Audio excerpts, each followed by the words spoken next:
नमस्कार दोस्तों, एक बार फिर स्वागत है आपका आपके अपने चैनल युवंग में। तो आज हम इस वीडियो के माध्यम से बात करने वाले हैं अभी हाल ही में मध्य प्रदेश में एक नई भर्ती का नोटिफिकेशन जारी किया गया है और वो किस चीज़ का है। एमपी विधानसभा रिक्वायरमेंट 2022 का नोटिफिकेशन जारी किया गया है, जिसके अंतर्गत अगर बात करें तो आपसे असिस्टेंट ग्रेड थर्ड, स्टेनोग्राफर और सिक्योरिटी गार्ड के लगभग 55 पदों के लिए कि अभी आपसे ऑनलाइन आवेदन है वो आमंत्रित किए गए हैं। तो इस वीडियो के माध्यम से हम डिस्कस करने वाले हैं कि एमपी विधानसभा का जो सिलेक्शन प्रोसेस है वो क्या रहेगा, एमपी विधानसभा स्टेनो का एग्जाम पैटर्न क्या होगा, एमपी विधानसभा स्टेनो का सिलेबस क्या रहेगा, एमपी विधानसभा स्टेनो की सैलरी क्या रहेगी और भी बहुत सारी बातें जो कि आपके मन में एमपी विधानसभा स्टेनो, असिस्टेंट ग्रेड थर्ड और security guard online application form 2022 के बारे में जानना जरूरी है, वो सारी बातें हम इस वीडियो के माध्यम से डिस्कस करने वाले हैं। अगर आपके मन में कोई डाउट रह जाता है या फिर आपको कोई चीज़ समझ में नहीं आती है तो आपको इसी वीडियो के डिस्क्रिप्शन में लिंक मिल जाएगा, आप उस पर क्लिक करके सारी जानकारी देख सकते हो। इसके अलावा आप नीचे दिए गए कमेंट बॉक्स में कमेंट करके इसके बारे में पूछ सकते हैं, आपकी तुरंत सहायता की जाएगी। तो चलिए शुरू करते हैं आज की जानकारी को। जानकारी किस चीज़ के बारे में है, MP Vidhansabha assistant grade third steno security guard vacancy 2022 का आपका नोटिफिकेशन वो जारी किया गया है। मध्य प्रदेश विधानसभा सचिवालय द्वारा असिस्टेंट स्टेनो सिक्योरिटी गार्ड के पदों पर भर्ती के लिए अधिसूचना जारी की है। इस अधिसूचना के अनुसार आईटीबीपी ने असिस्टेंट स्टेनो सिक्योरिटी गार्ड के 55 पदों पर ऑनलाइन आवेदन आमंत्रित किए हैं। योग्य और इच्छुक उम्मीदवार 11 अक्टूबर 2022 से 10 नवंबर 2022 तक आधिकारिक वेबसाइट के माध्यम से एमपी विधानसभा भर्ती 2022 के लिए आवेदन कर सकते हैं। यहाँ हम एमपी विधानसभा ऑनलाइन फॉर्म 2022 की अन्य विवरण, जैसे कि इसके लिए आयु सीमा क्या रहेगी, शैक्षणिक योग्यता क्या रहेगी, सिलेक्शन प्रोसेस क्या होगा, आवेदन शुल्क क्या रहेगा, एग्जाम पैटर्न क्या होगा और इसका सिलेबस क्या रहेगा आदि के बारे में विस्तृत रूप से चर्चा करेंगे। तो चलिए सबसे पहले अपन बात कर लेते हैं एमपी विधानसभा की जो वैकेंसी डिटेल है उसके बारे में।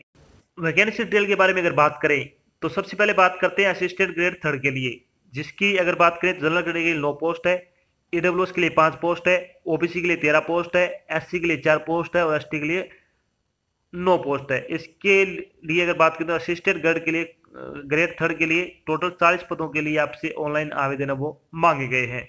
अगर बात करें स्टेनो टाइपिस्ट की तो जनरल के लिए कोई पोस्ट नहीं है, ईडब्ल्यूएस के लिए कोई पोस्ट नहीं है, ओबीसी के लिए कोई पोस्ट नहीं है, एससी कैटेगरी के लिए 2 पोस्ट है, एसटी की अगर बात करें तो कोई पोस्ट नहीं है, टोटल 2 पोस्ट है वो इसमें स्टेनो टाइपिस्ट के लिए आपकी क्या 2 पोस्ट है। सिक्योरिटी गार्ड की अगर बात करें 3 पोस्ट जनरल की है, 1 पोस्ट ईडब्ल्यूएस के लिए, 4 पोस्ट ओबीसी के लिए, 2 पोस्ट एससी कैटेगरी के लिए, 3 पोस्ट है वो एसटी के लिए और टोटल 13 पोस्ट है।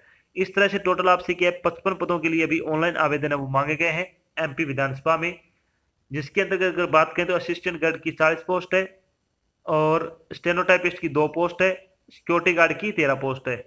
अब बात करते हैं इन पदों के लिए आपकी शैक्षणिक योग्यता क्या होनी चाहिए। शैक्षणिक योग्यता के बारे में अगर बात करें तो असिस्टेंट ग्रेड थर्ड के लिए उम्मीदवार को किसी भी मान्यता प्राप्त शिक्षा बोर्ड से 12वीं कक्षा पास होना चाहिए किसी भी स्ट्रीम में, साथ में आपके पास कंप्यूटर का कोर्स किया होना चाहिए और साथ में आपको टाइपिंग आना जरूरी है। स्टेनोटाइपिस्ट की अगर बात करें तो 12वीं कक्षा पास होना चाहिए किसी भी मान्यता प्राप्त शिक्षा बोर्ड से किसी विषय में, कंप्यूटर का कोर्स किया होना चाहिए, साथ में आपको टाइपिंग आना जरूरी है, साथ में आपको स्टेनोग्राफी भी आना जरूरी है। अगर बात करें सिक्योरिटी गार्ड के लिए तो सिक्योरिटी गार्ड के लिए अगर आपने 12वीं कक्षा पास कर रखी है और आपका फिजिकल स्टैंडर्ड सही है तो आप सिक्योरिटी गार्ड के लिए अप्लाई कर सकते हो। यानी सिक्योरिटी गार्ड के लिए ओनली 12वीं कक्षा पास उम्मीदवार है वो इसके लिए अप्लाई कर सकते हैं। अब बात करते हैं एज लिमिट के बारे में। एज लिमिट के बारे में अगर अपन बात करें तो मिनिमम एज आपकी 18 वर्ष होनी चाहिए और मैक्सिमम एज आपकी क्या है 40 वर्ष हो सकती है। इसके अलावा जो आपको सरकारी नौकरी में सरकारी नियमों के अनुसार जो आपको आयु सीमा में छूट दी जाती है वो छूट आपको यहाँ पे भी प्रदान की जाएगी। चलिए बात कर लेते हैं अब आपके जो ऑनलाइन एप्लीकेशन फॉर्म भरने की स्टार्टिंग डेट है उसके बारे में। तो एमपी विधानसभा ऑनलाइन एप्लीकेशन फॉर्म भरने की स्टार्टिंग डेट के बारे में अगर बात करें तो आपके फॉर्म वो 11 अक्टूबर से भरने शुरू हो चुके हैं। अगर बात करें लास्ट डेट के बारे में तो लास्ट डेट आपकी है 10 नवंबर 2022 तक आप अपना फॉर्म भरकर जमा करवा सकते हो। अब बात कर लेते हैं एप्लीकेशन फीस के बारे में। एप्लीकेशन फीस के बारे में अगर बात करें तो जनरल कैटेगरी के लिए 450 रुपये फीस रखी गई है, ओबीसी एससी और एसटी और एक्स सर्विसमैन के लिए आपकी 300 रुपये फीस है और रखी गई है। फीस का भुगतान आपको ऑनलाइन माध्यम से करना होगा, जैसे कि डेबिट कार्ड हो गया, क्रेडिट कार्ड हो गया, नेट बैंकिंग हो गया आदि के माध्यम से आप अपनी फीस का भुगतान है वो कर सकते हो। अब बात कर लेते हैं इसमें एमपी विधानसभा जो आपकी steno typist, assistant grade third और सिक्योरिटी गार्ड का आपका सिलेक्शन प्रोसेस है वो क्या रहने वाला है। सिलेक्शन प्रोसेस के बारे में अगर बात करें तो सबसे पहले आपका रिटन एग्जाम होगा 50 नंबर का, उसके बाद स्किल टेस्ट और फिजिकल जो कि जो पोस्ट के अकॉर्डिंग मांगे हैं उसमें से कोई एक 50 नंबर का रहेगा। उसके बाद एंट्री होगा आपका 15 नंबर का, उसके बाद आपका डॉक्यूमेंट वेरिफिकेशन होगा, उसके बाद आपका मेडिकल एग्जाम होगा। इन सभी चरणों से गुजरने बाद ही कि आपको फाइनल सिलेक्शन है वो दिया जाएगा। तो कुछ एक पोस्ट में आप स्किल टेस्ट रहेगा, जैसे कि स्टेनोटाइपिस्ट हो गई, असिस्टेंट ग्रेड थर्ड है। फिजिकल आपका होगा सिर्फ और सिर्फ आपका सिक्योरिटी गार्ड में। तो चलिए बात कर लेते हैं जो आपका रिटन एग्जाम होगा एमपी विधानसभा में, यानी एमपी विधानसभा वैकेंसी का जो आपका रिटन एग्जाम होगा उसका एग्जाम पैटर्न वो क्या रहने वाला है। एग्जाम पैटर्न के बारे में अगर बात करें तो MP Vidhansabha assistant steno security guard का आपका जो एग्जाम पैटर्न है वो क्या रहने वाला है। तो इसका एग्जाम पैटर्न होगा, इसमें कौन से सब्जेक्ट से कितने नंबर कितने क्वेश्चन आपसे पूछे जाएंगे। तो इसमें आपके दो सब्जेक्ट होंगे, एक तो जीके आएगी जो एमपी की होगी और कंप्यूटर नॉलेज आएगा। 50 क्वेश्चन होंगे 50 नंबर के, प्रत्येक क्वेश्चन आपका 1 नंबर होगा। पेपर आपका ऑब्जेक्टिव टाइप का होगा, ऑनलाइन आयोजित किया जाएगा। उसके बाद आपका स्किल टेस्ट रहेगा, वो होगा आपका 50 नंबर का। उसके बाद आपका इंटरव्यू होगा, वो होगा आपका 15 नंबर का। तो इस तरह से कि आपका टोटल आपकी जो मेरिट लिस्ट है वो आपकी इस तरह से तैयार की जाएगी।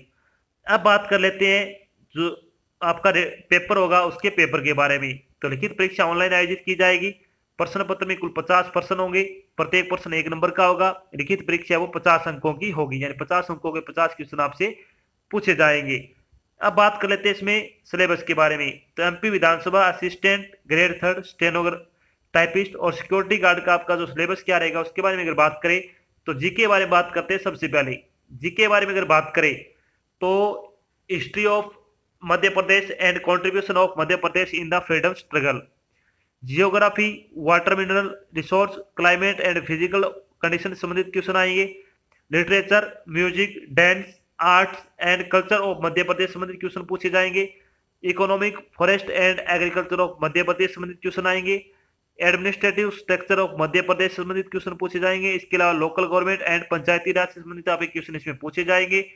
Human resource and energy resources in the state, इसके अलावा education, health and contemporary event in the state से संबंधित आपके क्वेश्चन है वो पूछे जाएंगे। तो आपके ये दो टॉपिक आपको अच्छे तरीके से कवर कर लेने हैं, इनमें से क्या आपके ऑब्जेक्टिव टाइप के क्वेश्चन है वो पूछे जाएंगे। चलिए बात कर लेते हैं अब आपका जो कंप्यूटर नॉलेज का सिलेबस है उसमें से क्या क्या पूछा जाने वाला है। तो इसमें आएगा आपका कंप्यूटर यूनिट आ जाएगी, computer input output device, other device, computer software and hardware संबंधित क्वेश्चन आएंगे। कंप्यूटर एप्लीकेशन एंड सॉफ्टवेयर संबंधित क्वेश्चन पूछे जाएंगे।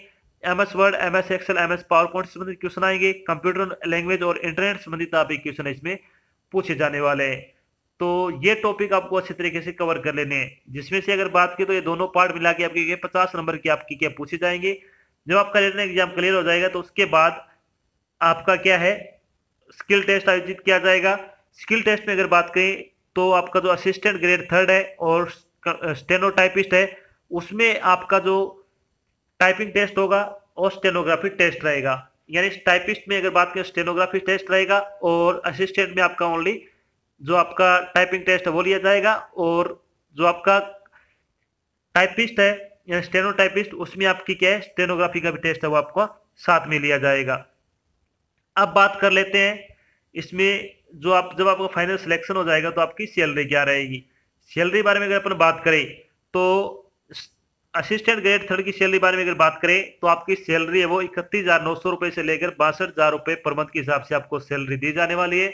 अगर बात करें स्टेनोटाइपिस्ट की तो आपकी सैलरी होगी वो 19,500 रुपए से शुरू होगी और 62,000 रुपए के आसपास आपको सैलरी पर मंथ के हिसाब से दी जाने वाली है। अगर बात करें सिक्योरिटी गार्ड की तो सिक्योरिटी गार्ड के लिए आपको 19,500 रुपए से लेकर 62,000 रुपए के आसपास आपको सैलरी है वो दी जाएगी। तो इसमें आपको बहुत अच्छी सैलरी दी जाने वाली है। अगर आप योग्यता रखते हो तो आपको फॉर्म हो जरूर अप्लाई करना चाहिए। तो ये तो थी आज की एक छोटी जानकारी जिसके माध्यम से हमने डिस्कस किया कि अभी हाल ही में मध्य प्रदेश विधानसभा में असिस्टेंट ग्रेड थर्ड, स्टेनोटाइपिस्ट और सिक्योरिटी गार्ड की वैकेंसी का नोटिफिकेशन वो जारी किए। साथ में हमने डिस्कस किया कि MP Vidhansabha assistant grade third का सिलेक्शन प्रोसेस क्या रहेगा, MP Vidhansabha assistant grade third का एग्जाम पैटर्न क्या रहेगा, MP Vidhansabha assistant grade third का सिलेबस क्या रहेगा, इसकी सैलरी क्या रहेगी, और भी बहुत सारी बातें जो आपके मन में डाउट में थी, वो सारी बातें हमने यहाँ पे क्लियर कर दी है। आशा करते हैं हमने आपको जो जानकारी प्रोवाइड कराई वो आपको अच्छी लगी और समझ में आई है। अगर जानकारी अच्छी लगे तो इस वीडियो को लाइक और शेयर जरूर करें। अगर आप चैनल पे नए तो चैनल को सब्सक्राइब कर लेना, और साथ में आपको एक बेल आइकन दिख रहा है उसको आपको प्रेस कर लेना, ताकि जब भी कोई नई जानकारी डाल जाए आपके पास उसका नोटिफिकेशन आ जाए और आप जल्द से जल्द की जानकारी ज्वाइन कर सको। तो आज की जानकारी बस इतना ही, मिलते हैं एक नई जानकारी के साथ, तब तक के लिए जय हिंद, जय भारत, धन्यवाद।